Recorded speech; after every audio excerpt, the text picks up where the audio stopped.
আমি সারা পৃথিবী বদলে দিতে পারি।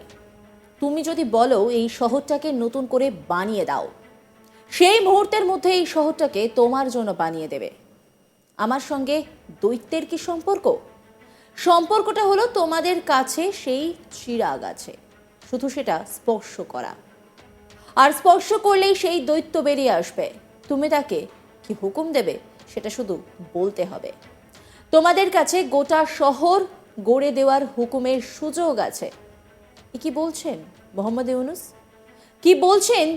তিনি চাইলেই নাকি পৃথিবী বদলে দিতে পারেন, সেই সঙ্গে নতুন করে মুহূর্তের মধ্যে শহর তৈরি করে দিতে পারেন।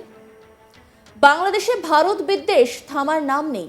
এই অবস্থায় দিনের পর দিন ভারত বাংলাদেশ সম্পর্ক খারাপ থেকে অতি খারাপের দিকে এগোচ্ছে।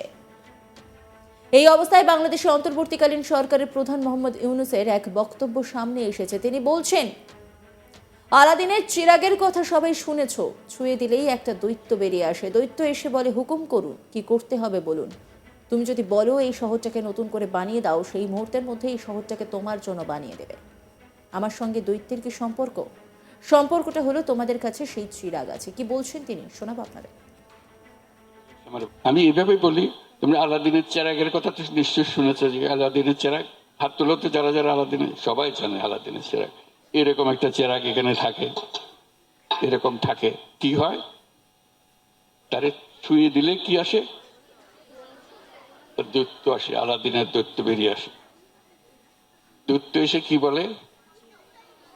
হুকুম করুন, কি করতে হবে বলুন।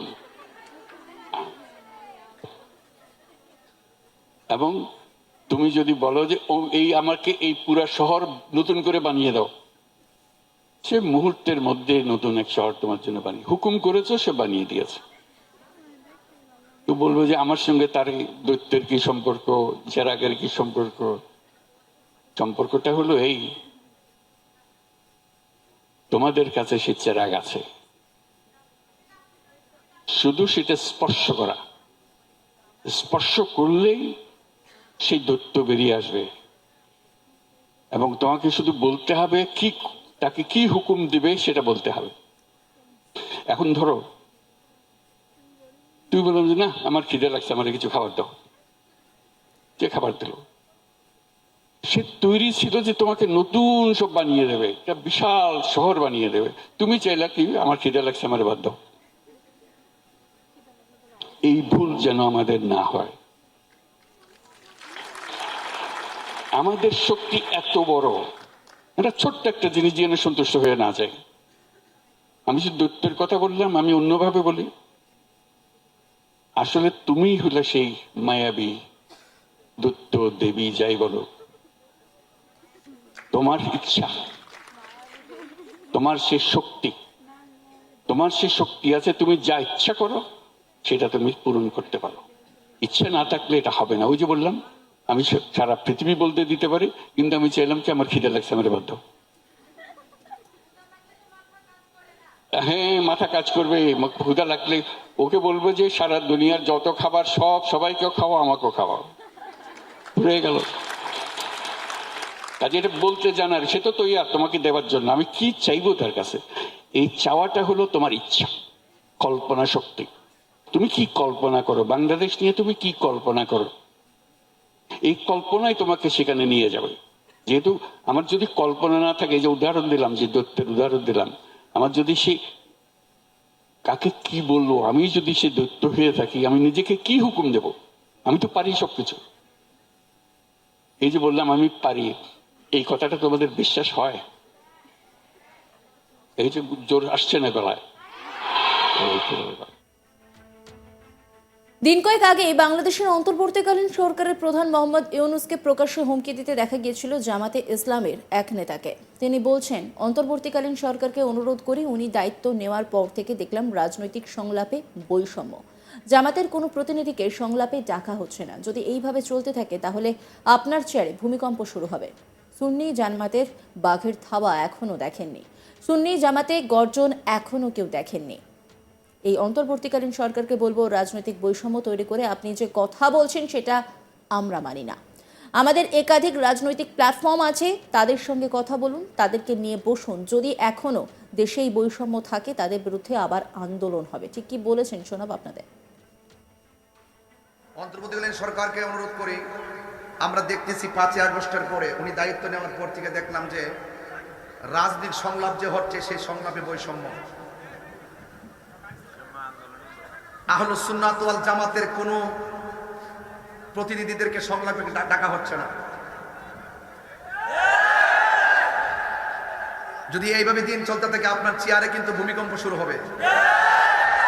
সুন্নি জামাতের বাগের থাবা কিন্তু আপনারা দেখেন নাই, সুন্নি জামাতের গর্জন কিন্তু এখনো কেউ দেখে নাই। আমি কি বুঝাতে পেরেছি? এদের অন্তর্বর্তীকালীন সরকারকে বলবো, রাজনৈতিক সংলাপ নিয়ে আপনি যে বৈষম্য সৃষ্টি করে কথা বলছেন সেটা আমরা মানি না। অনতিবিলম্বে আহলুস সুন্নাত ওয়াল জামাতের আমাদের একাধিক রাজনৈতিক প্ল্যাটফর্ম আছে, আপনি তাদেরকে কল করুন, তাদেরকে নিয়ে বসুন, সকলকে নিয়ে বসুন। যদি এখন এই বৈষম্য দেশে থাকে, ওয়াজ মাহফিল করতে গেলে যদি আমরা করতে না পারি, আরেকজনে ওয়াজ করে, তাহলে এই বৈষম্য তো যদি থাকে, এই বৈষম্য যারা সৃষ্টি করবে তাদের বিরুদ্ধে আবার আন্দোলন হবে। কথা বলেন ঠিক কিনা? আমরা কাউকে ছাড় দিয়ে কথা বলবো না। আজকে আমরা বলে দালাল, আমরা বলে দালাল, আমরা বলে দূষর, আমরা বলে দালাল, অথচ বাংলাদেশের মধ্যে সবচাইতে বেশি বিগত 17 বছরে সবচাইতে বেশি টাকায় পয়সায় সুযোগ সুবিধায় বিভিন্ন ভবন থেকে শুরু করে সবচাইতে বেশি সুবিধা ভোগ করছে ওই সমস্ত মুনাফিক মুসলমানরা। কথা বলে না কেন? আবার তারাই এখন এরা যেইভাবে সকালে এক রং ধরে, বিকেলে আরেক রং ধরে, এই রং সুন্নি জামাত ধরতে পারে না। এরা সারা জীবন মন্দিরের কথা শুনলে নাইস মারছে গীতাও যাওন যেত না, ওহন চাই দিন মন্দিরের ভিতরে যাইয়া গীতা পাঠ করে, কোরআন তেলাওয়াত করে, আলহামদুলিল্লাহ বলে, ইসলামী সঙ্গীত পড়ে। ওরে বাবারে কুতকুতি সাহা, কি কি যে একটা বুগি সুগি দিতেছে দেশটা, মনে করছি আমরা বুঝি না রে। বাইল দিছে, বাইল বুড়ের লাগে বাইল দিছে, ইতা বাইল টিকবো, ইতা বাইল টিকবো, টিকবো। হিন্দু মন্দিরে পূজা করবে, নো প্রবলেম, করতে থাকো, তোমাদেরকে আমরা প্রোটেকশন দিব। ঠিক কিনা? এই দেশটা স্বাধীন হয়েছে হিন্দু খ্রিস্টান বৌদ্ধ মুসলমানদের সমন্বয়ে। এজন্য সকল ধর্মগুলো স্বাধীনভাবে পালন করবে, কেউ কারো ধর্মের উপাসনালয়ে হস্তক্ষেপ করে কথা বলবে না। ওকে, এটা আমাদের রাসূল শিক্ষা দিয়েছেন, লা ইকরাহা ফিদ্দীন, ধর্মের মধ্যে কোনো জোর জবরদস্তি নাই। আমাদের হিন্দুর মন্দিরে কেউ যদি করে আঘাত না করে, আমরা এটা প্রোটেকশন দিব। তাই বলে আপনি হিন্দুর পূজার সময় দুর্গা পূজা যায় গজল গাইবেন, সঙ্গীত গাইবেন, এটা হিন্দুদেরকে ডিস্টার্ব করা হয়। এই মুহূর্তে এই ওয়াজের মধ্যে একটা লোক যদি উঠতে কয়, হুজুর আমি আইছি, আমি হিন্দুদের একটা গীতা গামো, এটাকে আমরা ডিস্টার্ব হইতো না? এটাকে আমরা মাইনা নিব?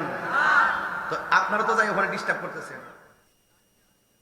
নজর রাখুন আজ তাক বাংলার ইউটিউব স্ট্রিমিংয়ে।